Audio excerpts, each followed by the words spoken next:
Paz, nós vamos aqui a nossa segunda videoaula, com base no capítulo 2 da nossa apostila, como organizar o meu tempo e tornar mais produtivo e eficaz.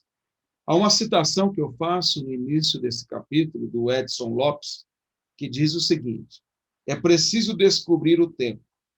Lembremos-nos de que meia hora por dia representa 3 horas e meia por semana, 15 horas por mês e 180 horas por ano.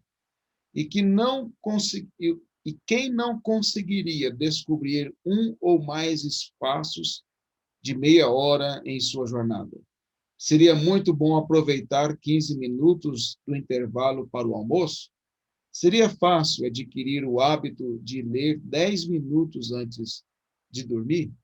Ele faz algumas perguntas mostrando que meia hora que nós usássemos ou tirássemos para poder ler um livro, para estudar, isso representaria bastante em uma semana e em um ano.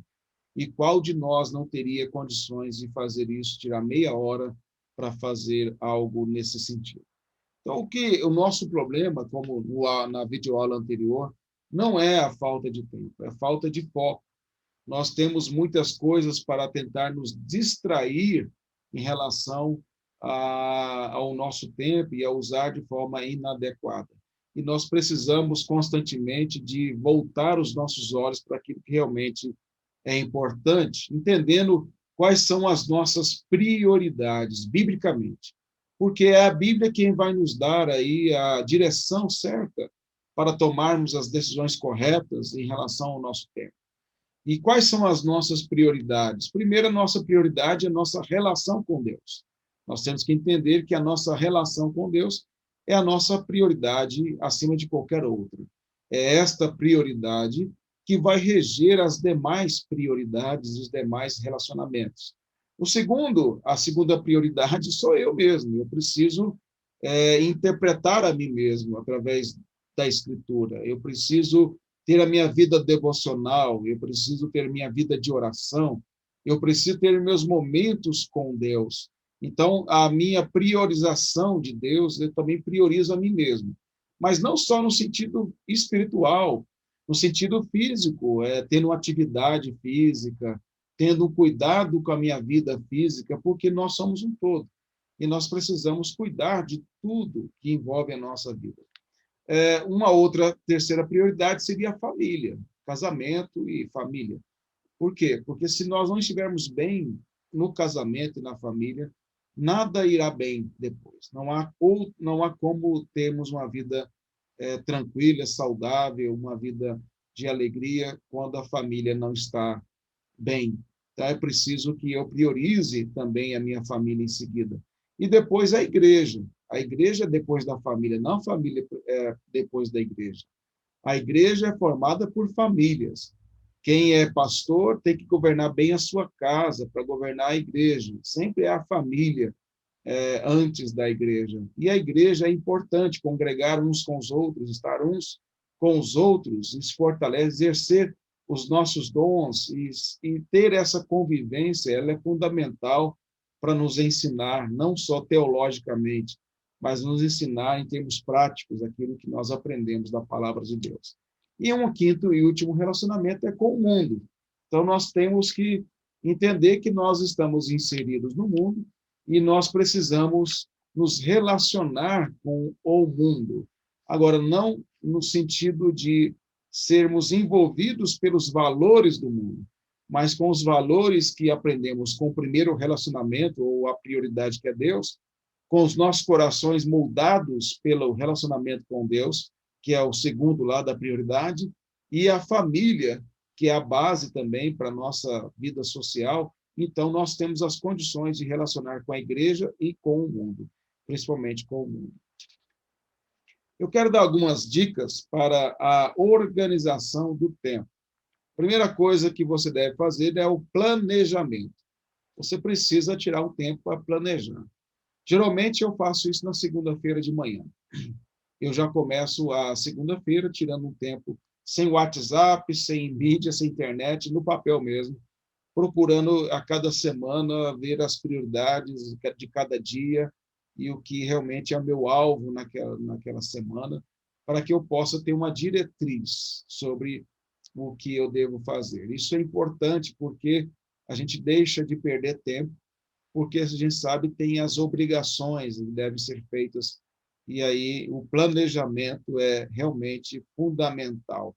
Você precisa pensar com antecedência nas tarefas a serem executadas, porque isso vai diminuir o estresse, vai reduzir questões de imprevistas, coisas que podem acontecer ali, imprevistos, pode melhorar a sua rotina, torna você mais dinâmico e organizado, ou seja, o planejamento vai ajudar bastante. Então, priorize isso. Faça o planejamento. Defina as tarefas que são importantes, não importantes, urgentes, não urgentes, dentro dessas prioridades, esse planejamento. Então, você tem que olhar o que é importante, o que não é importante, o que é urgente, o que não é urgente, e assim classificar de acordo com essas importâncias aí. Existe na apostila alguns modelos e que para você seguir, se quiser adotar. O segundo conselho que eu te dou é organize o seu ambiente de trabalho. Não tem um ambiente de trabalho desorganizado, bagunçado, isso reflete diretamente na sua vida e na execução daquilo que você planejou. Tenha as coisas no devido lugar, em ordem, procure se organizar o máximo possível. Terceiro conselho que eu dou é saiba delegar tarefas.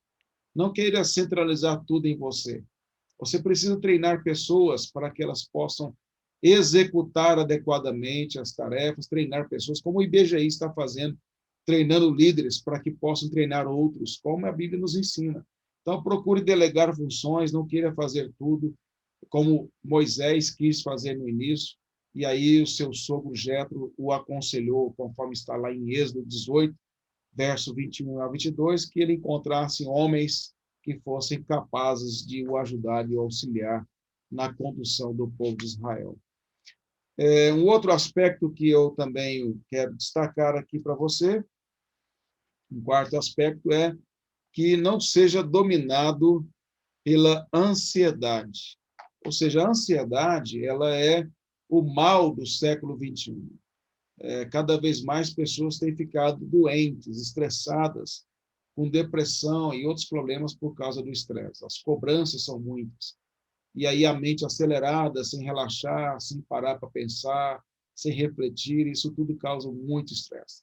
Então, procure planejar em um momento adequado, organizar, fazer isso para evitar estresse, ansiedade. A ansiedade, ela não é produtiva, ela não é eficaz, a pessoa fica ali girando em torno de si mesma e não sai do lugar, é como um carro atolado, né? E o pneu fica lá girando e não sai daquele lugar. Precisa se organizar e pavimentar o caminho que ela vai trilhar para que ela não se perca nesse processo. E, em quinto lugar, cultive uma piedade cristã. Isso quer dizer o seguinte: sempre priorize a sua relação com Deus, porque ela vai reger todo o resto. Vai reger o seu planejamento, vai reger o seu tempo, vai reger o propósito por trás de todas as coisas. Então, a piedade cristã é essa vida com o Senhor através de Cristo. É edificar a sua vida em Cristo, é você buscar realmente glorificá-lo. C.S. Lewis disse o seguinte: parece que o Senhor vê os nossos desejos como fracos demais e não fortes demais. Somos criaturas que se entregam pela metade, perdendo tempo com bebidas, sexos e ambições terrenas, quando nos é ofertada a alegria infinita.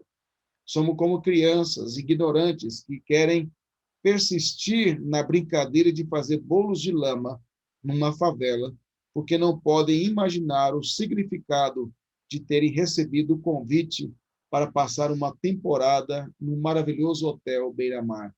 Nós nos satisfazemos com muito pouco. O que C.S. Lewis está falando é que nós preferimos, quando desprezamos a vida com Deus, a piedade, preferimos brincar de fazer bolo numa favela, bolo de barro, do que, na verdade, desfrutar de um hotel na beira-mar, que seria a comunhão com o Senhor, desfrutar das delícias que o Evangelho nos proporciona.